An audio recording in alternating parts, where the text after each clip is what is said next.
Collège, la fin de l'élitisme. C'est le débat qui oppose Renaud Dely de l'Obs et Guillaume Roquette du Figaro Magazine. On va pouvoir entrer dans le détail de cette réforme annoncée. L'esprit, il en est clair. Toutes les têtes qui dépassent doivent être coupées.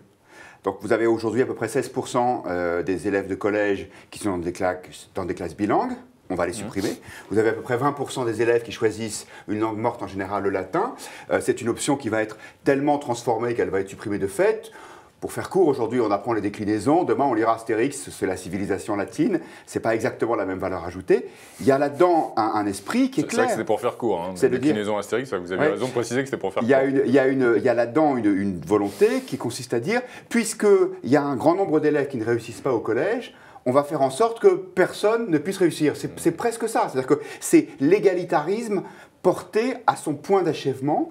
À mon avis, il y aura au moins une conséquence de cette réforme, c'est que les listes d'attente dans le secteur privé, je crois qu'il y a déjà 40 000 élèves en attente, vont exploser.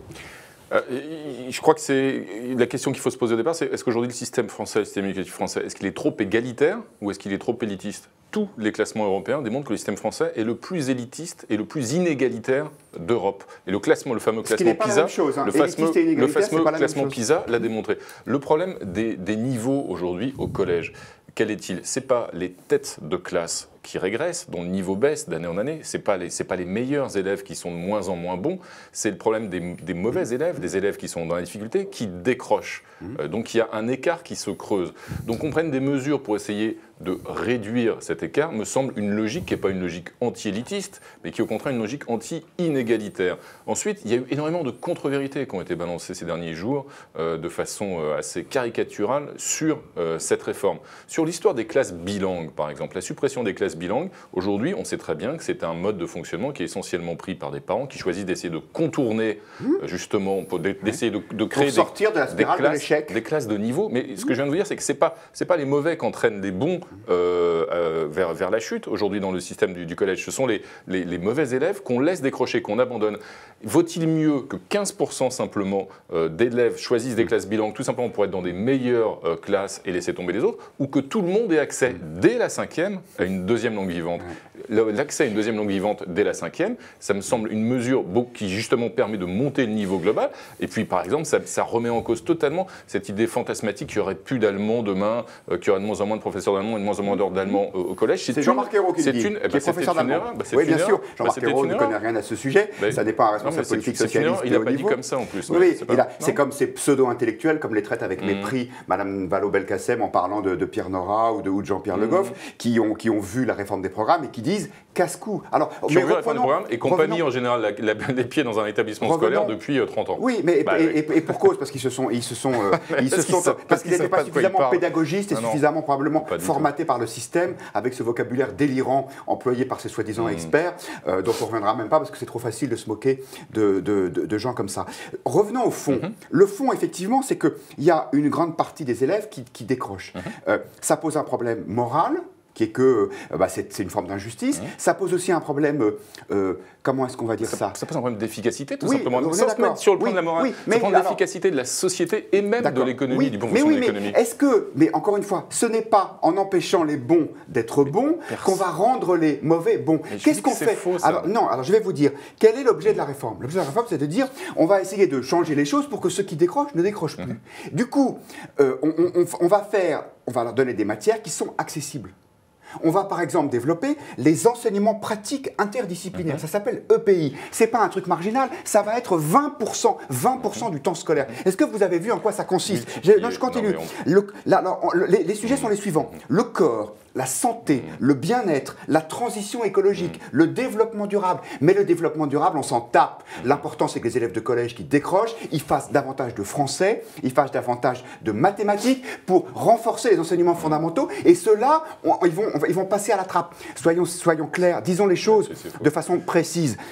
L'une des raisons du décrochage, c'est que vous avez des enfants issus de familles immigrées qui ne maîtrisent pas suffisamment le français ni la culture française en général. Ce n'est pas en leur donnant une deuxième, ce n'est pas en leur donnant une deuxième langue vivante qu'on va les aider à progresser là-dedans. Il faut renforcer les fondamentaux plutôt que de donner des cours de développement durable. Je vais vous dire deux choses moi sur lesquelles je suis foncièrement en désaccord. D'abord, ce qui me gêne beaucoup avec beaucoup des procureurs aujourd'hui de cette réforme, ceux qui se font les meilleurs défenseurs, les garants de l'élitisme républicain, c'est qu'une écrasante majorité de ces gens-là ont déjà mis leurs enfants dans le privé ou alors font tout pour contourner la carte scolaire. Y compris justement, à gauche d'ailleurs. Hein. Mais peut-être y compris à gauche, y compris dans les quelques voix de ces fameux intellectuels que vous citiez qui, encore une fois, n'ont pas mis les pieds dans un collège depuis 30 ou 40 ans. Donc ça, c'est ces gens qui donnent des leçons d'élitisme républicain et qui ont déjà mis leurs enfants à l'école privée ou qui font tout pour contourner la classe scolaire, effectivement, et se servir de tel ou tel système. Et pourquoi ils font ça? Parce qu'ils veulent que leurs enfants réussissent. Et ben c'est humain, et moi, comme parent, je les comprends. Peut-être, mais il ne s'agit pas d'imposer ce système à tout le monde. S'ils ont les moyens de le faire, de toute façon, ils continueront de le faire demain. Si on supprime les classes bilingues... Donc les riches continueront à avoir des bons résultats pour leurs enfants. Mais vous voyez ce que vous dites, c'est un échec complet ce système. C'est exactement l'inverse. J'essaie de vous expliquer l'inverse. Je pense qu'il ne faut pas avoir une position totalement idéologique et déconnectée des réalités. J'essaie de vous dire que le problème, c'est justement de faire remonter ceux qui décrochent, les décrocheurs, de remonter le niveau. Vous êtes obsédés par l'idée, la gauche veut empêcher les meilleurs élèves d'avoir des bons résultats. Je vous dis...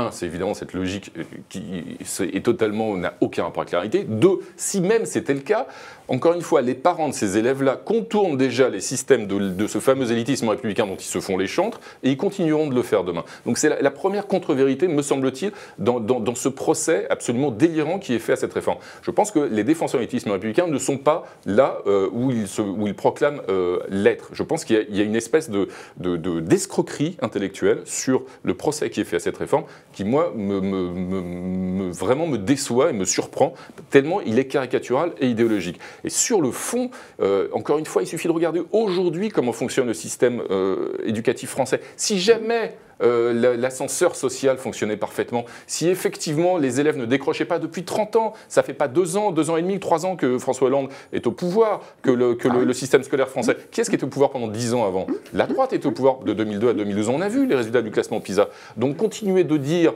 on casse l'élitisme et on casse les meilleurs, alors que c'est malheureusement une majorité des élèves qui décrochent, ça c'est un vrai problème. Quant à l'idée d'apprendre le grec, le latin, les mathématiques, c'est indispensable, mais je suis désolé, le développement durable, le fonctionnement de la société aujourd'hui, l'informatique, simplement les nouvelles technologies. Mais enfin, les nouvelles technologies. C'est la seule chose que maîtrisent ces enfants, c'est les écrans, ils passent leur journée devant. C'est pas ça qu'il faut leur apprendre. Il faut leur apprendre à écrire en français. Mes enfants, ils connaissent beaucoup plus de choses à l'âge qu'ils ont aujourd'hui que moi quand j'avais leur âge il y a 30 ans. Vos enfants sont sont les enfants d'un brillant intellectuel progressiste qui a parce qu'ils ont accès à des tas de technologies dont Internet, c'est pas forcément un monstre. Et puis de toute façon, il va falloir apprendre à vivre avec Internet. Juste pour résumer notre débat en une phrase, on est d'accord sur le constat. Le système ne marche pas. Vous dites on améliore le système. Moi je dis on fait pire que mieux. On fait encore pire si c'était possible.